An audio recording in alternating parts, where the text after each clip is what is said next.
त्रिपुरा का जो चुनाव है उसमें बहुत सारे मुद्दों पर चर्चा हो रही है।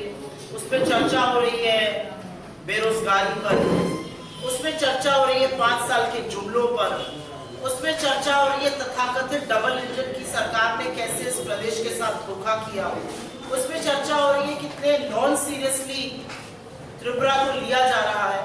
हर तरह की चर्चा है, लेकिन जिस चर्चा के लिए त्रिपुरा आज राष्ट्रीय राजनीति का विषय बना हुआ है वो अपने आप में बेहद शर्मिंदा करती है और अपने आप में गंभीर विषय है। आजादी के 75 साल बाद हम देश में रक्त रंजित राजनीति का अगर कहीं पर विभत्स रूप देख रहे हैं तो वो त्रिपुरा है।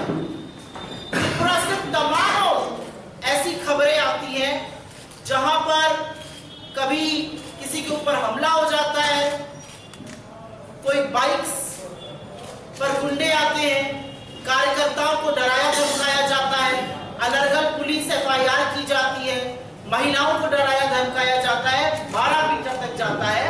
और ये छोटे से लेकर बड़े लीडर्स तक के साथ हो रहा है विपक्ष में। विपक्ष में अगर आप हैं तो आपका काम है आवाज उठाना, आपका काम है सरकार से सवाल पूछना, आपका काम है विफलताओं को उजागर करना। और लोकतंत्र में जितना जरूरी सरकार है उतना ही और शायद इससे कहीं ज्यादा जरूरी विपक्ष है, क्योंकि जो भी विपक्ष में होता है वो लोगों की आवाज बन के सरकार को कटघरे में खड़ा करता है। लेकिन त्रिपुरा के विपक्ष को बजाय कि ये मौका दिया जाए कि वो सवाल पूछे, त्रिपुरा के विपक्ष को रक्त रंजित किया जाता है, लहूलुहान किया जाता है, इस तरह से पीटा जाता है, इस तरह से हमला होता है कि त्रिपुरा के विपक्ष के लीडर अस्पताल पहुंच जाते हैं। मैं 2-3 बातें आपके सामने रखना चाहती हूँ। आप इस बारे में मुझसे कहीं ज्यादा परिचित हैं और मुझे लगता है रेपिटेशन होगा आपके साथ में इस बात को करना। अभी 29 जनवरी को हमारी बाइक रैली निकल रही थी। हमारे यहाँ के इंचार्ज डॉक्टर अजय कुमार जो खुद एक IPS ऑफिसर रह चुके हैं, उन पर हमला हुआ और ऐसा हमला हुआ कि उनको अस्पताल पहुंचना पड़ा, उनका MRI हुआ। आपने सुना है किसी और प्रदेश में देश के जहां पर ये रक्त रंजन हो, जहां पर एक दूसरे की जान के दुश्मन बनने की कोशिश हो, जहां पर विपक्ष के नेताओं पर ऐसा हमला हो कि उनकी मौत हो सकती हो? NCRB डेटा के मुताबिक नॉर्थ ईस्ट में ही नहीं पूरे देश में पॉलिटिकल वायलेंस त्रिपुरा टॉप पर आता है। और ये मेरा डेटा नहीं है, ये सरकार, मोदी सरकार का डेटा है जो ये बताता है कि जो तथाकथित डबल इंजन की सरकार चल रही है वहां पर राजनीतिक हिंसा के मामले में त्रिपुरा नंबर 1 है। आप क्या बना रहे हैं इस प्रदेश को? मैं कुछ बातें आपको बता देना चाहती हूँ जिससे कि लोग राखो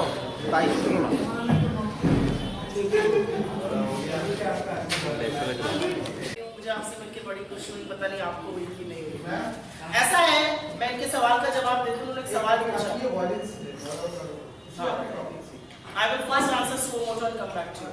जिस तरह से आप कह रहे हैं कि यहाँ पे लॉ एंड ऑर्डर जिसकी बात कर रहे हैं कि यहाँ पे विपक्ष सुरक्षित नहीं है, जबकि यहाँ पे जो मुख्यमंत्री है उसको कैंपेन जा रहे हैं, कह रहे हैं कि यहाँ पे हमने इतनी अच्छी से व्यवस्था की है कि ऑपरेशन आके घर घर तक पहुँच के वो लोग कैंपेन कर पा रहे हैं। और यहाँ पे लॉ एंड ऑर्डर की जो बात कर रहे हैं वो सरासर गलत है और ये नकारात्मक है। क्या कहें?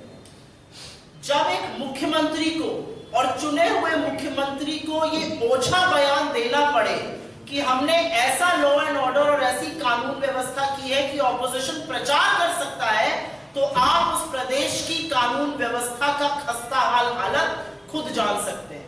अगर एक चुने हुए मुख्यमंत्री को कहना पड़ रहा है कि लॉ एंड ऑर्डर ये है कि ऑपोजिशन प्रचार कर पा रहा है, वो लॉ एंड ऑर्डर कहाँ है जब सुशांत चौधरी की प्रेजेंस में अटैक होता है? वो लॉ एंड ऑर्डर कहाँ है जब पुलिस कस्टडी पर हमारे MLA पर अटैक होता है? वो लॉ एंड ऑर्डर कहाँ है जब बाई इलेक्शन होता है और हमारे MLA के सिर फाड़ दिया जाता है और उसमें से खून बहता है?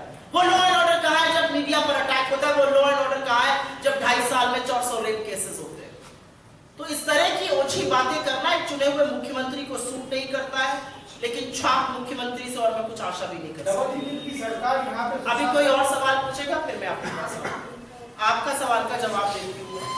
आपने कहा हमारे स्टार कैंपेनर कब आएंगे? हमारे स्टार कैंपेनर के सच की ताकत यह है कि कल उन्होंने पार्लियामेंट में एक भाषण दिया और जो सरकार बार बार बहस थी, वो सन्न थी और सख्ते में आ गई थी और एक शब्द बोलने को था नहीं।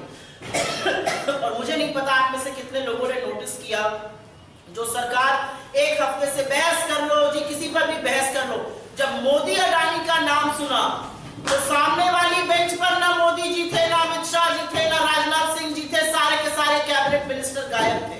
कहां थे वो मंत्री? किस बात से डर रहे थे? हमारे नेता तो ऐसे हैं कि जब वो सच पूछते हैं तो लोकसभा ने आज उनके 18 अंशों को उससे एक्सपंज किया है। क्या एक्सपंज करने की जरूरत थी? और क्या उन्होंने अनपार्लियामेंट्री बात कही थी?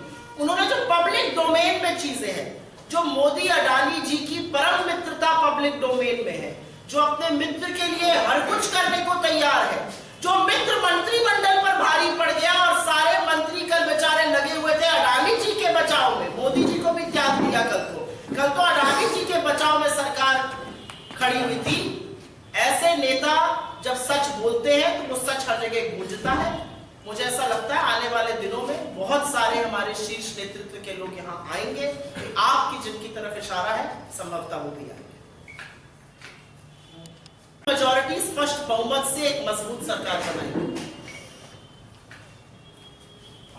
यात्रा का क्या यहाँ पे मैं पहले इनसे पूछूं फिर मैं आऊंगी। You feel in such circumstances, free and fair election is possible? I hope a free and fair election is possible. I hope institutions like the Election Commission will rise to the occasion, because it is as much their credibility, their autonomy, their independence which is at stake. It is as much their reputation at stake. If in a state like Tripura, elections are not free and fair, and Tripura is one of the most important states in this country. Every state is important, but you know they are the hallmark of democracy. If in India, which is perhaps one of the most vibrant democracies in the world, 75 years after independence, we are worried about free and fair elections, that tells you a lot about how well this government has been run. And I think institutions like the Election Commission, who've been sterling institutions, have to rise to the occasion and restore their credibility, if at all it has been eroded. कौन आए? हाँ जी। एक बयान उन्होंने किया है, विवाद बनाम विश्वास। विश्वास की बहाली करेंगे। इसमें आपका क्या है? विश्वास की बहाली करेंगे। 5 साल आपको इस राज्य ने विश्वास की बहाल करने को दिया था। आपने 5 साल में क्या किया? आपने लोगों का विश्वास, लोगों का हौसला, लोगों के सपने तोड़ने और बिखेरने का काम किया। आप बड़े सपने दिखाकर, बड़े जुमले दिखाकर, जो इनकी आदत है, सरकार में आए थे। आज त्रिपुरा आपसे रिपोर्ट कार्ड मांग रहा है। आज त्रिपुरा आपसे नए जुमले नहीं मांग रहा है। आज त्रिपुरा ये कह रहा है 5 साल आप सत्ता में थे, आपकी सरकार थी, आपने इन 5 सालों में क्या किया? आज रिपोर्ट कार्ड दिखाने का वक्त है। और जो होम मिनिस्टर जी आए थे उनको थोड़ा सा और आगे और पीछे भेज देते तो असम और मिजोरम के बीच में जो गोलीबारी चल रही है उसके बारे में होम मिनिस्टर जी क्या कहेंगे? होम मिनिस्टर जी क्या कहेंगे जो कर्नाटक और महाराष्ट्र की सरकार में विवाद चल रहा है, बॉर्डर डिस्प्यूट, और होम मिनिस्टर जी यहाँ पर आकर विवाह और विश्वास की बात करते हैं। विश्वास का नाम तो मोदी जी और अमित शाह जी को लेना बंद कर देना चाहिए, क्योंकि विश्वास उन्होंने एक ही आदमी का जिंदा रखा हुआ है और वो है मिस्टर अडानी। अडानी के विश्वास को पाला पोसा गया।